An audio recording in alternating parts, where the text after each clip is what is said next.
here, spent his boyhood in Boston, and then at the age of 16, ran away from home, went to Philadelphia, and really made Philadelphia into a city, bringing the values he had learned here in Boston. And the statue sits on the site of the public Latin school. Franklin was the youngest son of the family. His father was a soap boiler, and the family, they would make soap, sell soap and candles. They had 13 children, 7 sons, and the sons then were all apprenticed out to different trades, but Benjamin, being astonishingly bright, was sent to school. They came here to the Latin school, and in those days you entered school and you would sit in the back row, and as you advanced, you would move up. By the end of the first year, he was sitting in the front row. He was exceptionally bright. But then the family's fortunes took a downturn. They needed him to go to work, so that was the end of his formal education. About a year at the Latin school. So he doesn't go to college, doesn't go beyond essentially the 3rd grade.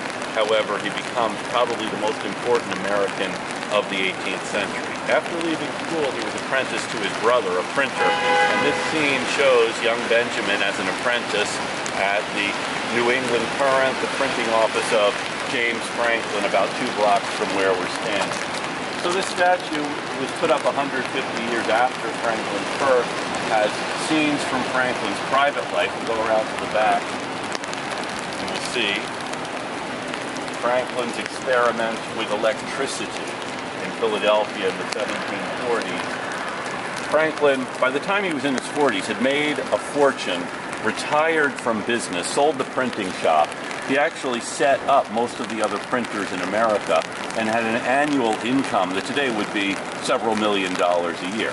Devotes himself to electrical experiments. And here he is demonstrating that lightning and electricity are the same thing.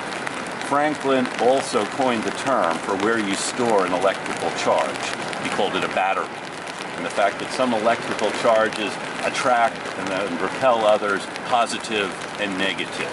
As he was one of the foremost men of science of the day, but then inevitably he is drawn into politics. And the sides of the statue show us other scenes in Franklin's life. Actually, before we get to that, when he goes to France in 1777 to try to bring the French into an alliance with America, Turgot, a French philosopher, coins this Latin motto. Do you know what the Latin motto says? No. Eripuit cello fulmen sceptrumque tyrannis. He sees lightning from the sky and the scepter from the tyrant. King Louis XVI wasn't really happy with someone seizing scepters from tyrants, so he actually had a chamber pot made for a lady of the French court who he thought was overly fond of Franklin, with this motto in it, with Franklin's picture. So here we have Franklin in July of 1776. He's part of the committee that drafts the Declaration of Independence.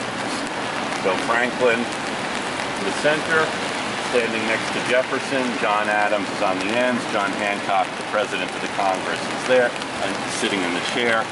And Franklin's main contribution to the Declaration was to simplify it. In fact, as Congress was debating the Declaration, Jefferson was really writhing under the fact that people were criticizing what he had written. And Franklin told him the story of a man named John Smith who decided to open a shop selling hats. Okay, so he had a sign made.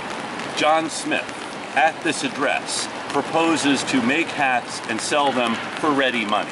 And he has on top a big hat. He shows it to a friend. The first friend says, proposes to make hats and sell them. Are you going to do it or not?